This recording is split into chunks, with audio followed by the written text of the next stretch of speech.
11ാം ക്ലാസ്സിൽ പഠിക്കുന്ന എൻ്റെ എല്ലാ മക്കൾക്കും ബയോളജി മൈ പാഷനിലേക്ക് സ്വാഗതം. നമ്മളിപ്പോൾ ഡിസ്കസ് ചെയ്തുകൊണ്ടിരിക്കുന്നത് ബയോമോളിക്യൂൾസ് എന്ന ചാപ്റ്ററാണ്. അതിൽ ആദ്യത്തെ അനാലിസിസ് പാർട്ടും ബയോ മൈക്രോ മോളിക്യൂളായ അമിനോ ആസിഡിനെ കുറിച്ചും നമ്മൾ കഴിഞ്ഞ വീഡിയോയിൽ ചർച്ച ചെയ്തു. ബയോമോളിക്യൂൾസിലെ രണ്ടാമത്തെ ബയോ മൈക്രോ മോളിക്യൂളായ ലിപ്പിഡ്സ് അഥവാ ഫാറ്റിനെ കുറിച്ച് ചിന്തിക്കാം. ലിപ്പിഡ് അഥവാ ഫാറ്റ് എന്ന് പറയുമ്പോൾ ഒരു ഗ്രീസി അല്ലെങ്കിൽ ഓയിലി ആയിട്ടുള്ള ഒരു ഓർഗാനിക് കമ്പൗണ്ട് ആണ്. ഈ ഓർഗാനിക് കമ്പൗണ്ടിന് നമുക്ക് വെള്ളത്തിൽ ഡിസോൾവ് ചെയ്യാൻ പറ്റില്ല, ഇമ്മിസിബിൾ ആണ് അല്ലേ? അതല്ലെങ്കിൽ സ്പെയറിംഗ്ലി സോല്യൂബിൾ ആണ്. അതേസമയം ഈതർ, ആൽക്കഹോൾ, ബെൻസീൻ എന്നീ ഓർഗാനിക് സോൾവെന്റ്സിൽ ഇതിനെ നമുക്ക് അലിയിക്കാൻ പറ്റും. അപ്പോൾ ഫാറ്റ്സ് അല്ലെങ്കിൽ ലിപ്പിഡ്സ് പ്രധാനമായും 3 തരത്തിലാണ് ഉള്ളത്.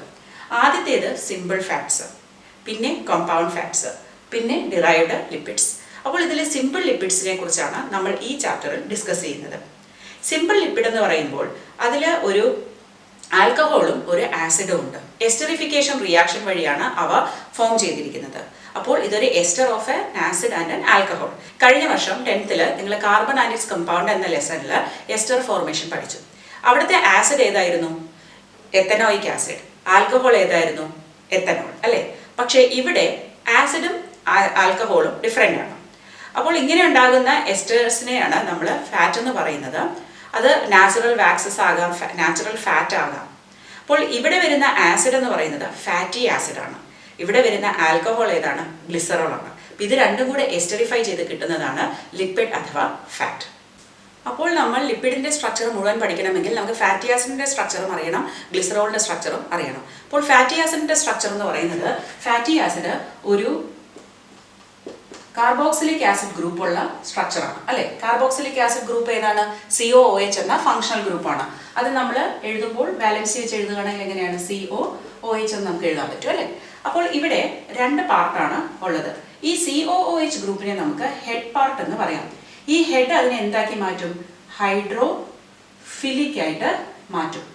അതേസമയം ഈ R ഗ്രൂപ്പ് എന്ന് പറയുന്നത് ഇത് മീത്തൈൽ ഗ്രൂപ്പ് ആകാം. ഇതിന്റെ പേരെന്താണ്? മീത്തൈൽ. ഓക്കെ, മീത്തൈൽ ഗ്രൂപ്പ് അല്ലെങ്കിൽ ഈത്തൈൽ ഗ്രൂപ്പും ആകാം. C2H5 ഈത്തൈൽ ഗ്രൂപ്പും ആകാം. അപ്പോൾ ഈ മീത്തൈൽ ഗ്രൂപ്പ് അല്ലെങ്കിൽ ഈത്തൈൽ ഗ്രൂപ്പ് അതിനോടുകൂടി CH2 ഗ്രൂപ്പ് അറ്റാച്ച് ചെയ്തിരിക്കും. അതൊരു ലോങ് ചെയിൻ ആയിരിക്കും. അപ്പോൾ ഈ ഭാഗമാണ് അതിനെ, ഇതൊരു ഹൈഡ്രോകാർബൺ ചെയിൻ ആണ്, ലോങ് ഹൈഡ്രോകാർബൺ ചെയിൻ ആണ്. ഈ ഭാഗം അതിനെ ഹൈഡ്രോഫോബിക് ആയിട്ട് മാറ്റുന്നു. ഇനി ഈ ടെയിലിന്റെ ലെങ്ത് ഒത്തിരി ആകാം. 1 മുതൽ 19 വരെ കാർബൺ ആറ്റംസ് ഇതിലുണ്ടാകാം. അതായത് നമ്മളിപ്പോൾ ഒരു എക്സാമ്പിൾ എടുത്താൽ പാമിറ്റിക് ആസിഡ്. പാമിറ്റിക് ആസിഡിൽ ടോട്ടൽ 16 കാർബൺ ആറ്റംസ് ആണ് ഉള്ളത്, including this functional group carbon. അപ്പോൾ അതിന്റെ സ്ട്രക്ചർ എന്ന് പറയുന്നത് CH3 CH2 N times, N എത്ര വരും ഇവിടെ? 14 ടൈംസ് COOH. അപ്പൊ ടോട്ടൽ ഇവിടെ 14 കാർബൺ, 15, 16 കാർബൺ ആറ്റംസ് ആണ് പാമിറ്റിക് ആസിഡിൽ ഉള്ളത്. ഇനി മറ്റൊരു ഓർഗാനിക് ആസിഡ് ആണ് അരക്ഡോണിക് ആസിഡ്. അതിന് എത്ര കാർബൺ ആറ്റം ഉണ്ട്? ടോട്ടൽ 20 കാർബൺ ആറ്റമാണ് ഉള്ളത്, ഇൻക്ലൂഡിങ് കാർബോക്സിലിക് കാർബൺ. കഴിഞ്ഞ വർഷം നിങ്ങൾ സാച്ചുറേറ്റഡ് അൺസാച്ചുറേറ്റഡ് കോമ്പൗണ്ട്സ് പഠിച്ചല്ലേ? അപ്പോൾ ഇവിടെയും ഫാറ്റി ആസിഡ്സ് സാച്ചുറേറ്റഡ് ആകാം, അൺസാച്ചുറേറ്റഡും ആകാം. സാച്ചുറേറ്റഡ് എന്ന് പറയുന്നത് ഈ CH2 ഗ്രൂപ്പിന്റെ ഇടയിൽ ആവശ്യത്തിന് ഹൈഡ്രജൻ ഉണ്ട്. അതുകൊണ്ട് തന്നെ അവ തമ്മിൽ ഒരു സിംഗിൾ ബോണ്ടാണ്. കാർബൺ കാർബൺ ബോണ്ട് എപ്പോഴും സിംഗിൾ ബോണ്ട് മാത്രമേ ഉള്ളെങ്കിൽ അതിനെ നമ്മൾ സാച്ചുറേറ്റഡ് എന്ന് പറയും. For example butyric acid, palmitic acid, അതൊക്കെ സാച്ചുറേറ്റഡ് ആസിഡ്സ് ആണ്. അതേസമയം നമ്മൾ അൺസാച്ചുറേറ്റഡിലേക്ക് വരുമ്പോൾ എന്താ സംഭവിക്കുന്നത്? അവിടെ ഒരു ഡബിൾ ബോണ്ട് ഉണ്ടാകും. അപ്പോൾ ഫാറ്റി ആസിഡ്സിന് ഡബിൾ ബോണ്ട് ഉണ്ടെങ്കിൽ അതിനെ നമ്മൾ അൺസാച്ചുറേറ്റഡ് ഫാറ്റി ആസിഡ് എന്ന് പറയും. അതിന് എക്സാമ്പിൾ പാൽമോലിറ്റിക് ആസിഡ് ആണ്. ഇത് കൂടാതെ നമുക്കതിൻ്റെ മെൽറ്റിംഗ് പോയിന്റ് വെച്ചിട്ട് അതിനെ ഓയിൽസ് എന്നും ഫാറ്റ്സ് എന്നും തരംതിരിക്കാം. ഉദാഹരണമായിട്ട് നമ്മുടെ വീട്ടിൽ നെയ്യ് അല്ലെങ്കിൽ ബട്ടറൊക്കെ ഉണ്ടെങ്കിൽ അത് ഫ്രിഡ്ജിൽ വെച്ചാൽ സോളിഡ് ആകും, അല്ലെങ്കിൽ നമ്മൾ തണുപ്പുള്ള സമയത്ത് പുറത്ത് വെച്ചാലും സോളിഡ് ആകും. ഇനി കോക്കനട്ട് ഓയിൽ അങ്ങനെ തന്നെയാണ്. നല്ല തണുപ്പുള്ള സമയത്തൊക്കെ കോക്കനട്ട് ഓയിൽ കട്ടിയാകും. അല്ലെങ്കിൽ നിങ്ങൾ തണുപ്പുള്ള പ്രദേശത്തൊക്കെ പോയി കഴിഞ്ഞാൽ അത് നമ്മൾ സോളിഡ് ആയിട്ട് സ്കൂപ്പ് ചെയ്താണ് എടുക്കുന്നത്. നമ്മുടെ നാട്ടിലെ പോലെ ഒഴിച്ചെടുക്കാൻ പറ്റില്ല. അതെന്തുകൊണ്ടാണ്? അതൊരു സാച്ചുറേറ്റഡ് ആയിട്ടുള്ള ഫാറ്റ് ആണ്. അത് ലോ ടെമ്പറേച്ചറിൽ സോളിഡിഫൈ ചെയ്യും. അപ്പോൾ അതിനെ നമ്മൾ ഫാറ്റ് എന്ന് വിളിക്കുന്നു. അതേസമയം ജിഞ്ചലി ഓയിൽ, അതായത് നമ്മുടെ നല്ലെണ്ണ, സൺഫ്ലവർ ഓയിൽ, കോൺ ഓയിൽ, ഒലിവ് ഓയിൽ, ഇതൊക്കെ നമ്മൾ ഫ്രിഡ്ജിനകത്ത് വെച്ചാൽ പോലും അത് കട്ട പിടിക്കുന്നില്ല. കാരണം എന്താ? അത് അൺസാച്ചുറേറ്റഡ് ഫാറ്റി ആസിഡ്സ് ആണ്. സിമ്പിൾ ലിപ്പിഡിൽ അടങ്ങിയിരിക്കുന്ന ആസിഡ് ഏതാണെന്ന് നമ്മൾ കണ്ടു, ഫാറ്റി ആസിഡ്. അപ്പോൾ ഇനി ആ ഫാറ്റി ആസിഡിനോട് കൂടി ചേരാൻ എന്ത് വേണം? ഒരു ആൽക്കഹോൾ വേണം അല്ലേ? അപ്പോൾ ഇവിടുത്തെ ആൽക്കഹോൾ എന്ന് പറയുന്നത് ഗ്ലിസറോൾ ആണ്. ഇനി നമുക്ക് അതിന്റെ സ്ട്രക്ചർ ഒന്ന് നോക്കാം. ഗ്ലിസറോൾ എന്ന് പറയുന്നത് ട്രൈഹൈഡ്രോക്സി പ്രൊപ്പൈൻ ആണ്. നിങ്ങൾ പ്രൊപ്പൈൻ്റെ സ്ട്രക്ചർ ക്ലാസ് 10 പഠിച്ചിട്ടുണ്ട്. പ്രൊപ്പ് എന്ന് പറയുമ്പോൾ എത്ര കാർബൺ ആറ്റമാണ്? 3 കാർബൺ ആറ്റം അല്ലേ? അപ്പോൾ CH3 CH2 CH3 എന്നതാണ് പ്രൊപ്പൈൻ്റെ സ്ട്രക്ചർ. ഇനി ഇതിലേക്ക് നമ്മൾ എന്ത് ആഡ് ചെയ്തിട്ടുണ്ട്? ഹൈഡ്രോക്സി.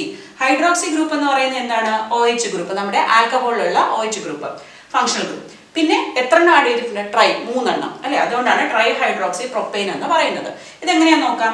അപ്പോൾ ഞാൻ ആദ്യം പ്രൊപ്പൈൻ്റെ സ്ട്രക്ചർ ഒന്ന് എഴുതുകയാണ്. CH3 CH2 CH3 അല്ലേ? ഇനി ഇതിൽ ഒരെണ്ണം നമ്മൾ ഒരു ഹൈഡ്രജനെ മാറ്റിയിട്ട് അവിടെ OH ഗ്രൂപ്പ് ആഡ് ചെയ്തു. ഇവിടെയും OH ഗ്രൂപ്പ്, സോറി, ഇവിടെ ഇപ്പോൾ ഒന്നുമില്ല, ആകെ 2 ഉണ്ടായിരുന്നുള്ളൂ, ഒന്നായി ഇപ്പോൾ. ഇനി ഇവിടെ CH2 OH. അപ്പോൾ ഇവിടെ 3 സ്ഥലത്തും 3 കാർബണിലും OH ഗ്രൂപ്പ് വന്നു കഴിഞ്ഞു. അപ്പോൾ ഇതിനെയാണ് നമ്മൾ എന്ത് പറയുന്നത്? ട്രൈഹൈഡ്രോക്സി പ്രൊപ്പൈൻ അഥവാ ഗ്ലിസറോൾ എന്ന് പറയുന്നത്.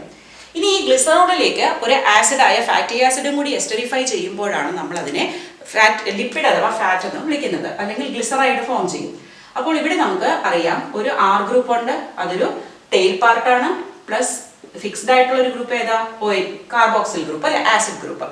അപ്പോൾ ഇവിടെ ഒരു ഫാറ്റി ആസിഡ് വന്നു കഴിഞ്ഞു, ഇതിലെ ഒരു ഹൈഡ്രജനും ഇതിലെ OHും കൂടി ചേർന്ന് ഒരു വാട്ടർ മോളിക്യൂൾ പുറത്തുപോയി. അപ്പോൾ ഇവിടെ ഒരു ആൽക്കഹോളും ഒരു ആസിഡും വാട്ടർ മോളിക്യൂൾ റിലീസ് ചെയ്തു. അപ്പോൾ എന്താ ഫോം ചെയ്യുന്നത്?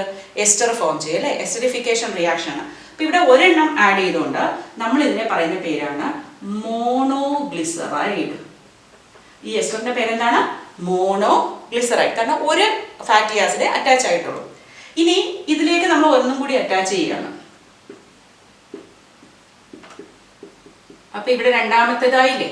അപ്പൊ ഇപ്പൊ നമുക്ക് ഇതിനെ റീനെയിം ചെയ്ത് എന്ത് പറയാം? ഡൈഗ്ലിസറൈഡ്. ഇനി ഞാൻ ഒന്നും കൂടി ആഡ് ചെയ്താലോ? അപ്പൊ നിങ്ങൾ തന്നെ പേര് എന്നോട് പറയൂ. Exactly, triglyceride. അപ്പൊ ഈ ട്രൈഗ്ലിസറൈഡിന്റെ സ്ട്രക്ചർ നമുക്കൊന്ന് എഴുതി നോക്കിയാലോ? ഈ വാട്ടറിനെ മാറ്റിയിട്ട് നമുക്ക് എന്ത് കിട്ടും? CH2O CO. ഇനി R1 ഇടാം. അടുത്തത് CHO CR2 CH2O CR3. അപ്പോൾ നമുക്ക് 3 ഗ്ലിസറോള് ഒരു ഗ്ലിസറോളിനോട് കൂടി ചേർന്ന് 3 ഫാറ്റി ആസിഡാണ് ഇവിടെ എസ്റ്ററിഫൈ ചെയ്തിരിക്കുന്നത്. നമുക്കങ്ങനെ ട്രൈഗ്ലിസറൈഡ് ലഭിക്കുന്നു. നമുക്ക് ലിപ്പിഡ്സിന്റെ ഫംഗ്ഷൻ ജനറൽ ആയിട്ടൊന്ന് നോക്കാം. ലിപ്പിഡ്സ് മെയിൻ ആയിട്ട് ഒരു സ്റ്റോറേജ് പ്രോഡക്റ്റ് ആയിട്ടാണ് ആക്ട് ചെയ്യുന്നത്. അത് ആനിമൽസ് ഒക്കെ ഹൈബർനേറ്റ് ചെയ്യുന്ന, അതായത് വിന്റർ സ്ലീപ്പിന് പോകുന്നതിന് മുമ്പ് അവർ ധാരാളം ഫാറ്റ് സ്റ്റോർ ചെയ്ത് വെക്കും. കാരണം എനർജി എഫിഷ്യൻറ്റ് മോളിക്യൂളാണ്. അതുകൊണ്ട് തന്നെ അവർക്ക് ആ ഒരു ഹൈബർനേഷൻ പീരിയഡിൽ അതിനെ ഡിപ്പെൻഡ് ചെയ്യാൻ പറ്റും. ഇനി ആനിമൽസിലാണെങ്കിൽ സ്കിന്നിൻ്റെ അടിയിൽ സബ്ക്യൂട്ടേനിയസ് ആയിട്ട് ഒരു ഫാറ്റ് ലെയർ ഉണ്ടാവും. അത് കോൾഡ് റീജിയനിലുള്ള ആനിമൽസിൽ തിക്ക് ലെയർ ആയിരിക്കും. അത് ഹാർഷ് കണ്ടീഷനിൽ നിന്ന് നമ്മളെ ഇൻസുലേറ്റർ പോലെ പ്രൊട്ടക്റ്റ് ചെയ്യുന്നുണ്ട്. ഇനി ആനിമൽസിൻ്റെ ശരീരത്തിലും വാക്സി കോട്ടിംഗ് കാണാം. പ്ലാന്റ്സിലും ലീഫിൻ്റെ പുറത്തൊരു വാക്സി കോട്ടിംഗ് കാണാം. അതെന്തിനാണ്? ആനിമൽസിലാണെങ്കിലും അതിലും വാട്ടർ ലോസ് ഇല്ലാതെ സഹായിക്കുന്നു, അല്ലെങ്കിൽ ഒരു പ്രൊട്ടക്റ്റീവ് കവറിംഗ് ആയിട്ട് സഹായിക്കുന്നു. പിന്നെ നമ്മുടെ മെയിൻ വിറ്റമിൻസ് ആയ ADEK ഇതിനെയൊക്കെ ഡിസോൾവ് ചെയ്യണമെങ്കിൽ നമുക്ക് ലിപ്പിഡ് വേണം. കാരണം ADEK എന്നീ വിറ്റമിനുകൾ വെള്ളത്തിൽ ഡിസോൾവ് ചെയ്യുന്നതല്ല. അതുകൂടാതെ ചില ഹോർമോൺസ് ഉണ്ടാക്കാനായിട്ടും ഈ ഫാറ്റ് ഒരു ഫോസ്ഫോലിപ്പിഡ്സ്, ഗ്ലൈക്കോലിപ്പിഡ്സ്, സ്റ്റിറോൾസ് എന്നൊക്കെ നമ്മുടെ മെംബ്രെയിൻസ് ഉണ്ടാക്കാനായിട്ട് ഉപയോഗിക്കുന്നു. പിന്നെ ഒരു ലിപ്പിഡിൻ്റെ ഒരു ഓക്സിഡേറ്റീവ് പ്രോഡക്റ്റ് ആണ് നമ്മുടെ ലിവറിൽ നിന്നുണ്ടാകുന്ന ബൈൽ സോൾട്സ്. അതുകൂടാതെ സെക്സ് ഹോർമോൺസും എൻഡ്രിനോകോർട്ടിക്കോയിഡ് ഹോർമോൺസ് എല്ലാം നമ്മുടെ ലിപ്പിഡിൻ്റെ ഡെറിവേറ്റീവ്സ് ആണ്. അങ്ങനെ ലിപ്പിഡിൻ്റെ ശരീരത്തിൽ ധാരാളം സ്ട്രക്ചറൽ ഫങ്ഷൻസ് ആണ് ഉള്ളത്. ഇനി ഒരു ബയോ മൈക്രോ മോളിക്യൂളായ നൈട്രജൻ ബേസസിനെ കുറിച്ച് പഠിക്കാം. ഈ നൈട്രജൻ ബേസസ് എവിടെയാണ് വരുന്നത്? അതായത് നമ്മുടെ ശരീരത്തിലെ ജനറ്റിക് മെറ്റീരിയൽ എന്ന് പറയുന്നത് എന്താണ്? DNA അല്ലേ? അതുകൂടാതെ വൈറസിലൊക്കെ എന്ത് കാണാം? RNAയും ജനറ്റിക് മെറ്റീരിയലായിട്ട് ആക്ട് ചെയ്യുന്നുണ്ട്. നമ്മുടെ സെല്ലിലും RNA ഉണ്ട്, പക്ഷേ മറ്റ് ഫങ്ഷൻസ് ആണ് ചെയ്യുന്നത്. DNAയും RNAയും കൂടി ഒന്നിച്ച് പറയുന്ന പേരാണ് ന്യൂക്ലിക് ആസിഡ്സ്. ഈ ന്യൂക്ലിക് ആസിഡ്സ് ഒരു മാക്രോ മോളിക്യൂളാണ്. അപ്പോൾ അത് ഉണ്ടാക്കിയിരിക്കുന്ന ഇൻഡിവിജ്വൽ മൈക്രോ മോളിക്യൂൾ കൊണ്ടാണ്. അപ്പോൾ എന്തുകൊണ്ടാണ് അത് ഉണ്ടാക്കിയിരിക്കുന്നത്? ന്യൂക്ലിയോടൈഡ്സ് കൊണ്ടാണ് ഉണ്ടാക്കിയിരിക്കുന്നത്. അപ്പോൾ ഓരോ ന്യൂക്ലിയോടൈഡിനും 3 പാർട്സ് ആണുള്ളത്. ഒരു ഷുഗർ ഉണ്ടാകും, അതിനെ നമ്മൾ പറയുന്നത് ഒരു പെൻറ്റോസ് ഷുഗർ എന്നാണ്. അത് DNA ആണെങ്കിൽ ഡിയോക്സി റൈബോസ് ഷുഗർ ആയിരിക്കും, RNA ആണെങ്കിൽ റൈബോസ് ഷുഗർ ആയിരിക്കും. അതിനോടുകൂടി ഒരു ഫോസ്ഫോറിക് ആസിഡും കൂടി അറ്റാച്ച് ചെയ്തിട്ടുണ്ട്. പിന്നെ ഒരു നൈട്രജൻ ബേസ് ഉണ്ട്. അപ്പോൾ ന്യൂക്ലിക് ആസിഡായ DNA അല്ലെങ്കിൽ RNA ഉണ്ടാക്കിയിരിക്കുന്നത് ന്യൂക്ലിയോടൈഡ്. ഓരോ ന്യൂക്ലിയോടൈഡിനും 3 parts: phosphoric acid, sugar, nitrogen base. ഇതിൽ ഈ ഫോസ്ഫോറിക് ആസിഡിനെ നമ്മൾ മാറ്റിക്കഴിഞ്ഞാൽ ഷുഗറും നൈട്രജൻ ബേസിനെയും കൂടെ പറയുന്ന പേരാണ് ന്യൂക്ലിയോസൈഡ്. നമ്മളിപ്പോൾ പഠിക്കാൻ പോകുന്നത് നൈട്രജൻ ബേസിനെ കുറിച്ചാണ്. നൈട്രജൻ ബേസസ് 4 തരമാണ് ഒരു ന്യൂക്ലിക് ആസിഡിൽ കാണുന്നത്. ഇവയെ നമ്മൾ 2ആയിട്ട് കാറ്റഗറൈസ് ചെയ്തിട്ടുണ്ട്: പ്യൂരിൻസും പിരിമിഡിൻസും. ഇവയെല്ലാം റിംഗ് സ്ട്രക്ചേഴ്സ് ആണ്. പ്യൂരിൻസിന് ഡബിൾ റിംഗ് സ്ട്രക്ചറും പിരിമിഡിന് സിംഗിൾ റിംഗും ആണ്. നിങ്ങൾക്ക് സ്ട്രക്ചർ ഒന്നും പഠിക്കേണ്ട ആവശ്യമില്ല, പേര് പഠിച്ചിരുന്നാൽ മതി. പ്യൂരിൻസിൽ 2 തരമാണുള്ളത്: അഡിനിനും ഗ്വാനിനും. പിരിമിഡിൻസിൽ വരുമ്പോൾ സൈറ്റോസിനും തൈമിനും. പക്ഷേ RNA ആണെങ്കിൽ തൈമിന് പകരം യുറാസിൽ കാണും.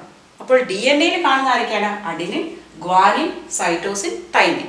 ഇനി RNA കാണുന്ന ആരൊക്കെയാണ്? Adenine, guanine, cytosine, uracil. Okay, ഇനി ഈ നൈട്രജൻ ബേസിനോട് കൂടി ഒരു ഷുഗർ ആഡ് ചെയ്യുമ്പോൾ നമുക്ക് എന്ത് കിട്ടി? ന്യൂക്ലിയോസൈഡ്. അപ്പോൾ DNA ആകുമ്പോൾ ഡിയോക്സി റൈബോ ഷുഗർ ആണ് അല്ലേ? അപ്പൊ ഇവിടെ നമുക്കതിനെ അഡിനോസൈൻ എന്ന് പറയാം. അപ്പോൾ deoxy adenosine, deoxy guanosine, deoxy സൈറ്റിഡിൻ, cytosine അല്ല സൈറ്റിഡിൻ, ഓൾറെഡി ഇത് സൈറ്റോസിൻ ആണല്ലേ, സൈറ്റിഡിൻ, ഡിയോക്സി തൈമിഡിൻ. അതാണ് എന്ത്? ന്യൂക്ലിയോസൈഡ്. ഇനി അതൊരു ഫോസ്ഫോറിക് ആസിഡ് ആഡ് ചെയ്യുമ്പോൾ എന്തായിട്ട് മാറും? ന്യൂക്ലിക് ആസിഡ് ആയിട്ട് മാറും, ന്യൂക്ലിയോടൈഡ് ആയിട്ട് മാറും. അപ്പോൾ അതിൻ്റെ പേര് ആസിഡ് ആയിട്ട് എന്ത് ചെയ്യും? Deoxy adenylic acid, deoxy guanylic acid, deoxy cytidylic acid, deoxy thymidylic acid. ഇനി RNA പറയുമ്പോഴോ ഡിയോക്സി ഷുഗർ അല്ല അല്ലേ, വെറും ഷുഗറാണ്. അപ്പം നമുക്കിതിനെ adenosine, guanosine, cytidine, uridine. Nucleotide ആകുമ്പോഴോ adenylic acid, guanylic acid, cytidylic acid and uridylic acid. നമ്മൾ ഡിസ്കസ് ചെയ്ത പാഠഭാഗങ്ങളെല്ലാം നിങ്ങൾക്ക് വ്യക്തമായി മനസ്സിലായി എന്ന് കരുതുന്നു. അങ്ങനെയാണെങ്കിൽ തീർച്ചയായിട്ടും ലൈക്ക് ചെയ്യണം, ഷെയർ ചെയ്യണം, സബ്സ്ക്രൈബ് ചെയ്യണം. Thank you for watching biology my passion.